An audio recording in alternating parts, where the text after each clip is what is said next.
O que faz um vilão de anime ser bom? Eu sinceramente acho essa pergunta muito vaga porque ela é muito aberta. Porque assim como nós temos vários tipos de heróis, nós também temos vários tipos de vilões. Então eu acho que uma pergunta mais adequada seria algo do tipo: o que um vilão desse tipo precisa para ele ser bom? Se for um daqueles vilões que é impulsivo, é doido, tem uma risada doidona, assim o cara nem pensa, é um tipo de coisa que precisa. Se for um daqueles vilões que age mais pelas sombras, que é um tipo de vilão que ele mesmo nem é forte em si, mas ele tem uma rede de apoio muito grande e é muito inteligente ficar ali agindo pelas sombras, pelas costas, entendeu? Misterioso. Ele vai precisar de outra coisa. E temos o tipo de vilão que é o meu top 1 que eu mais gosto, que é o tipo do Sukuna, que é o tipo de vilão que é imprevisível. E o Sukuna, ele não é só um vilão imprevisível, como ele tem várias coisas nas costas dele, no contexto de Jujutsu, que ajudam ele a se tornar um vilão muito top, e não é à toa que tanta gente gosta dele, não consegue odiar ele, mesmo sabendo que ele destruiu Shibuya,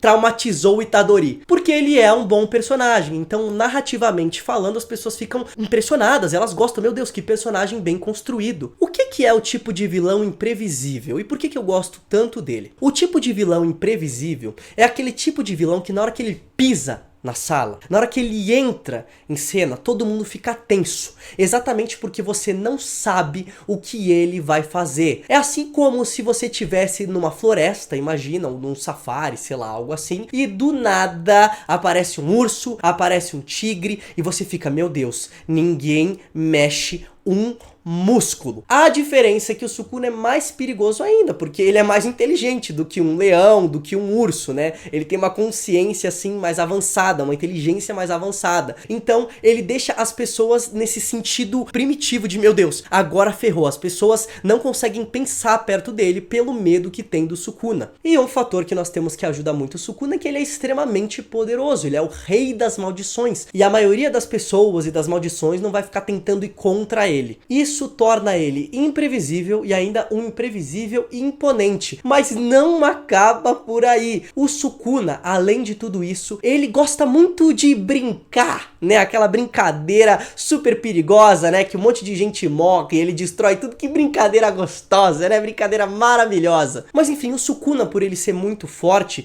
ele gosta de desafios, porque pra ele é muito difícil ele ter um grande prazer. Ele gosta de destruir as coisas, gosta de lutar contra os outros, só que como ele é muito forte, a maioria dos seus inimigos morre em 0,25 segundos. Então poucas coisas dão prazer de verdade pro Sukuna, dentro do que ele gosta, né? Que é destruir tudo, fazer as pessoas sofrer, ver a cara de medo das pessoas. Então ele tá sempre em busca dessas brincadeiras, dessas diversões, para que mesmo depois de mais de 500 anos aí que ele tem de vida, ele consiga se divertir. Assim como ele faz lá em Shibuya quando ele luta contra o Jogo. Ele até fala que o Jogo é forte porque o Sukuna realmente ele deve ter ficado bem emocionado, assim, sentido a dopamina ali dentro dele, porque ele não se divertia faz tempo e o cara foi forte contra ele. E isso entra muito bem no contexto de Jujutsu. Tem duas coisas do contexto de Jujutsu que você pega, junta com tudo isso que eu falei do Sukuna e, cara, é potencializado em 1000%.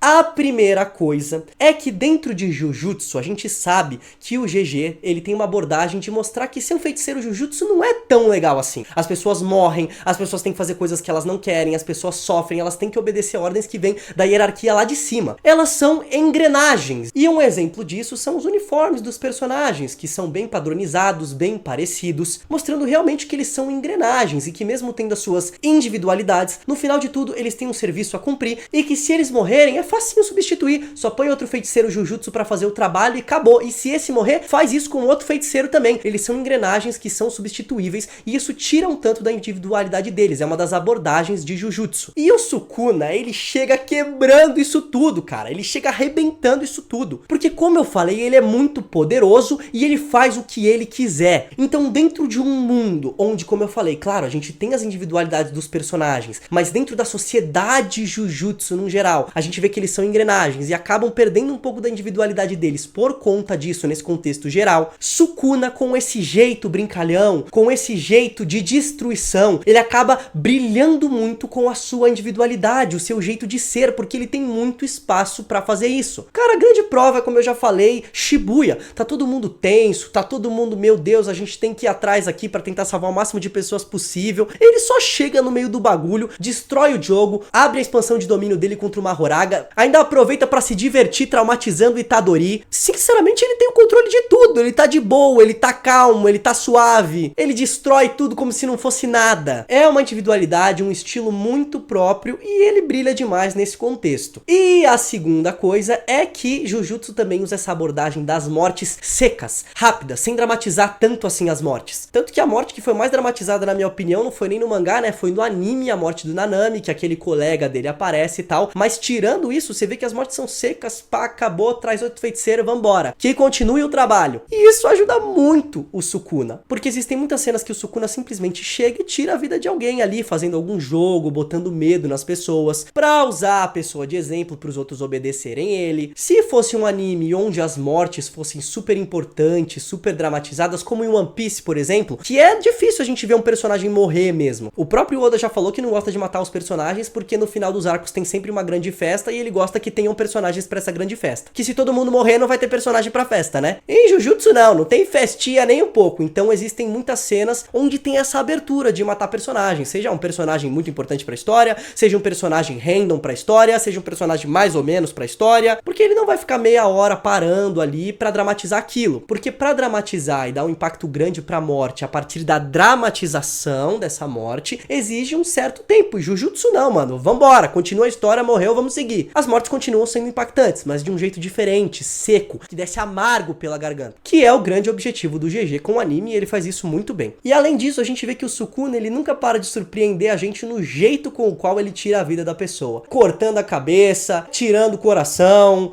cortando em várias fatias de carne, como a gente viu com aquelas meninas lá no arco de Shibuya, que entra no que eu falei, imprevisível. São várias camadas de imprevisível. Ele chega, a gente pensa, meu Deus do céu, alguém vai morrer, quem vai ser? Depois a gente pensa, meu Deus, ele vai matar tal pessoa, acho que é essa pessoa, mas e aí, como ele vai matar? Como ele vai fazer essa pessoa sofrer? Mais uma camada. Beleza, já sei quem ele vai matar e acho que eu sei mais ou menos o jeito. Mas será que ele vai fazer um joguinho? Um jogo, por exemplo, que vai fazer as pessoas em volta dessa pessoa que vai morrer, pessoas que se importam com essa pessoa que vai morrer, sofrerem pra ele se divertir? Será que ele vai botar um desafio? Chega pro protagonista e desafia ele. Olha só, eu vou matar tal pessoa se você não conseguir encostar na minha perna 3 vezes, algo assim. Esse exemplo da perna eu não sei se o Sukuna faria, mas ele já fez o exemplo de encostar, né? Então você percebe que ele é um vilão imprevisível, imponente e que existem várias camadas dessa imprevisibilidade dele. A gente fica imaginando quem vai morrer, como vai morrer, se ele vai fazer algum jogo, se ele vai provocar, quem ele vai fazer sofrer, o que ele vai destruir dentro desse processo. E por isso eu acho maravilhoso. O Sukuna, inclusive, é parecido com um dos meus vilões preferidos de anime, que é o Meruem. O Meruem, no caso, não tem isso que o Sukuna tem durante todo o arco dele. Tem principalmente no começo, mas depois que o Meruem conhece aquela menina que joga o jogo com ele